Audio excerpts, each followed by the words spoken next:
इस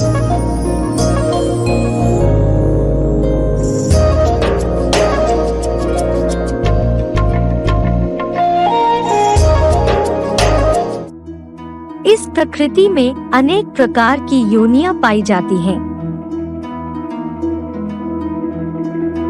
जिनमें से मनुष्य जीवन सर्वश्रेष्ठ माना जाता है, जिसके लिए कहा जाता है बड़े भाग्य से मनुष्य जीवन मिलता है, क्योंकि शास्त्रों के अनुसार 84 लाख योनियों में भ्रमण करने के बाद ही ये मनुष्य जन्म मिलता है। ऐसे कहा जाता है कि मनुष्य को अपने बुरे कर्मों को भोगने के लिए 84 लाख योनियों का चक्र पूरा करना पड़ता है और फिर मनुष्य योनि प्राप्त कर अच्छे कर्म करने से मोक्ष की प्राप्ति होती है। परंतु क्या वास्तव में मोक्ष प्राप्त होता है? क्या अपने किए बुरे कर्मों का परिणाम भुगतने के लिए मनुष्य को अन्य योनियों में जाना आवश्यक है? आज इन सभी बातों की सत्यता का स्पष्टीकरण कुछ तथ्यों के आधार पर बताते हैं। जैसा बीज बोया जाता है वैसा ही वृक्ष बनता है। आम का बीज बोने से आम का ही वृक्ष बनता है। आम के बीज से केला नहीं पैदा हो सकता है। एक ही बीज को बार बार बोने से उसकी शक्ति कम हो सकती है, परंतु बीज की जाति नहीं बदल सकती है। जैसे गेहूं से चावल नहीं बन सकता है, तो वैसे ही आत्मा भी एक बीज है, जिसे मुस्लिम धर्म में रूह और क्रिश्चियंस में स्पिरिट कहा जाता है। साइंस जिसे एनर्जी मानती है, जिसके लिए साइंस का सिद्धांत है कि energy is neither created nor destroyed, अर्थात आत्मा शाश्वत है, वह ना तो रची जाती है और ना ही उसका विनाश होता है। बौद्धिक प्राणी होने के कारण हम मनुष्यों का हिसाब किताब मनुष्यों के साथ हो रहा है, तो अगला जन्म भी मनुष्यों के साथ ही होना चाहिए। अगर 84 लाख योनियों में भ्रमण करना अनिवार्य होता तो मनुष्य की संख्या बहुत कम होनी चाहिए थी, परंतु जनसंख्या तो लगातार बढ़ती ही जा रही है। दूसरी ओर ऐसी बहुत सी योनियां हैं जो लोप होती जा रही हैं। जब प्रजातियां ही लोप हो रही है, तो फिर 84 लाख योनियों का चक्र कैसे पूरा कह सकते हैं? मनुष्य को अगर अपने पाप कर्मों का दंड भोगने के लिए अन्य योनि में जाना पड़ता है, तो फिर मनुष्य आज दुखी क्यों है? सभी मनुष्य सुखी होना चाहिए, परंतु आज देखा जाए तो मनुष्य गधे की तरह भार वहन कर रहा है। शेर की तरह खूंखार और कीड़े मकोड़े की तरह एक दूसरे के लिए दुखदायी बन गए हैं। अपने पापों का दंड मनुष्य योनि में ही अंधे, लंगड़े, कोढ़ी, सड़कों के किनारे रोटी के एक टुकड़े के लिए तरसकर सर्दियों में मर जाते हैं और अमीरों के कुत्ते कारों में घूमते हैं। उनकी देख रेख पर ध्यान दिया जाता है। आज कुत्तों को मिलता है दूध भात और बच्चे भूखों चिल्लाते हैं। आज दुनिया में सुख उनके लिए है जिनके पास धन है, वे इसी दुनिया में स्वर्ग समझते हैं। बाकी गरीबों के लिए ये दुनिया नरक ही नहीं, रौरव नरक के समान है। अमीर बहुव्यंजन खाते हैं और गरीबों को रोटी का एक टुकड़ा भी नसीब नहीं होता है। ऐसे गांव भी हैं जहां लोग मिट्टी की रोटी खाकर गुजारा करते हैं। गरीबी के लिए तो कवियों ने भी कहा है, ना ही दरिद्रसम पातक पुंजा, अर्थात जब बहुत पाप करते हैं तो गरीबी नसीब होती है। डार्विन थ्योरी के अनुसार ये बताया गया कि मनुष्य पहले बंदर था, परंतु किसी ने ये विचार नहीं किया कि अगर मनुष्यों के पूर्वज बंदर थे तो बाकी बंदर मनुष्य क्यों नहीं बने? बंदरों की जाति विकसित क्यों होती गई? सभी बंदरों को मनुष्य ही बनते रहना चाहिए। आज डार्विन थ्योरी गलत होने पर भी विज्ञान को मानने वाले कुछ तो संशय में हैं और कुछ इस थ्योरी को सत्य सिद्ध करने में लगे हुए हैं। पुनर्जन्म पर भारतीय एवं विदेशी वैज्ञानिकों द्वारा की गई सैकड़ों रिसर्चेस में से एक में भी किसी व्यक्ति ने ये नहीं बताया कि वो पिछले जन्म में कोई जानवर या पशु पक्षी थे, बल्कि सभी ने मनुष्य योनि का ही जिक्र किया है। शास्त्रों में एक जगह 84 लाख योनि का चक्र बताया गया है। वहीं दूसरी ओर शास्त्रों में कुछ ऐसे मिसाल भी हैं जहां मनुष्य को मनुष्य योनि में ही पुनर्जन्म लेते बताया है।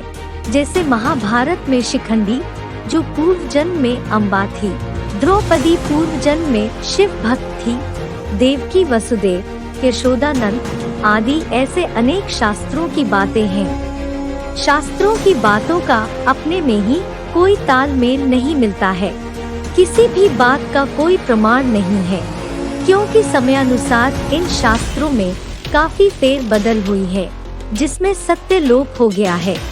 क्योंकि जिसने जैसे शास्त्रों को समझा उस अनुसार उसकी व्याख्या कर दी और भारतवासियों ने उन व्याख्याओं पर अंधविश्वास कर लिया। विचार करने योग्य बात है कि मनुष्य को अपने पूरे एक जन्म की ही स्मृति नहीं रहती है, फिर 84 लाख योनियों का हिसाब कोई कैसे दे सकता है। साधु संत ऋषि मुनियों ने अपनी अपनी मनमत के आधार पर 84 लाख योनियों की व्याख्या कर दी ताकि कोई हिसाब पूछ ना सके।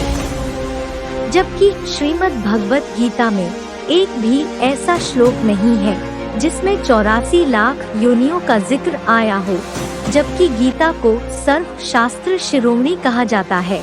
गीता की सत्यता को कोई भी मनुष्य नकार नहीं सकते, क्योंकि गीता डायरेक्ट भगवान के द्वारा बोली गई है। इन सभी तथ्यों से सिद्ध होता है कि मनुष्य आत्मा मनुष्य योनि में ही जन्म लेती है। इस प्रकार 84 लाख योनियों में जन्म लेने की मान्यता गलत साबित होती है और साथ में पुनर्जन्म की मान्यता भी सत्य साबित हो जाती है। हिंदू धर्म में पुनर्जन्म की तो मान्यता है, पर अन्य धर्मों में पुनर्जन्म को नहीं माना जाता है। हिंदू मृत शरीर को जलाते हैं, मुस्लिम एवं क्रिश्चियंस मृत शरीर को दफनाते हैं और समझते हैं कि शरीर दफनाने के बाद आत्मा दूसरा शरीर धारण नहीं करती है। परंतु पुनर्जन्म पर किए गए शोध कार्यों के अनुसार मुस्लिम एवं क्रिश्चियंस परिवारों में भी पुनर्जन्म के अनेक उदाहरण सामने आए हैं। मुस्लिम पुनर्जन्म केस की स्टडी को डॉक्टर एंटोनिया मिर्स ने 1990 में पब्लिश किया था। अमेरिका में डॉक्टर स्टेनिस्लेव गोराफ ने Maryland state psychic research centre में भी इस विषय से संबंधित बहुत कुछ शोध कार्य किया था। डॉक्टर गोराफ ने अनेक मरीजों पर LSD नाम की दवा का प्रयोग किया था। इसके प्रयोग से रोगियों के पूर्व जन्मों के संस्कार आत्मा में जागृत हो जाते और वे सदियों पुरानी भाषाएं भी बोलने लगते हैं। इन सब रोगियों से भी मनुष्य योनि के सिवाय दूसरी किसी योनि का अनुभव नहीं सुना गया। पुनर्जन्म की विश्व प्रसिद्ध घटना सन 1930 में दिल्ली में शांति देवी नाम की एक 4 साल की बच्ची द्वारा पुनर्जन्म के दावे पर महात्मा गांधी जी ने भी एक जांच विभाग को लगाया था और पुनर्जन्म का दावा सत्य प्रमाणित हुआ।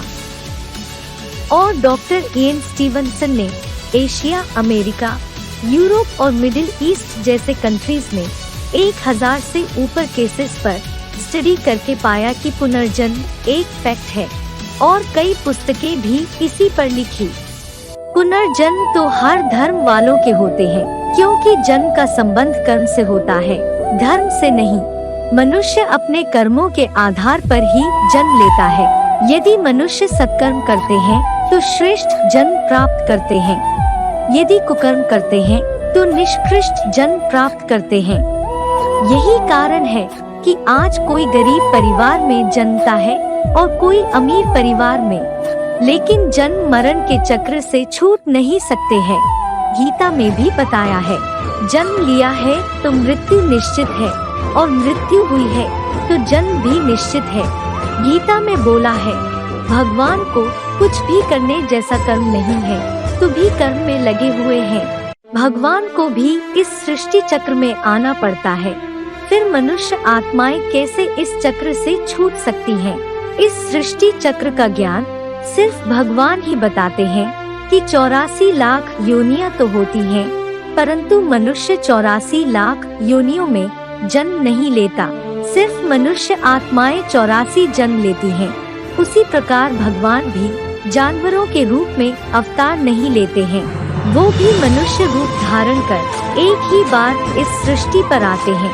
अभी बहुत थोड़ा समय रह गया है, क्योंकि 5000 वर्षों के सृष्टि चक्र में से 4985 वर्ष तो बीत चुके हैं, बाकी मात्र 15 वर्ष बाकी हैं। जो इस समय अपनी बुद्धि का प्रयोग कर भगवान को पहचान कर नर से नारायण और नारी से लक्ष्मी बनने का प्रयत्न करते हैं, वे ही मनन चिंतनशील मनुष्य बड़े भाग्यशाली होते हैं, जिनके लिए भगवान ने गीता में बोला है, मामो पैते तू कौनते पुनर्जन्म ना विद्यते, अर्थात मेरे पास पहुंचने के बाद फिर से इस दुखी दुनिया में जन्म नहीं होता है, सीधे सुखधाम में जाते हैं। उनके लिए ही कहा जाता है, बड़े भाग मानुष तन पावा।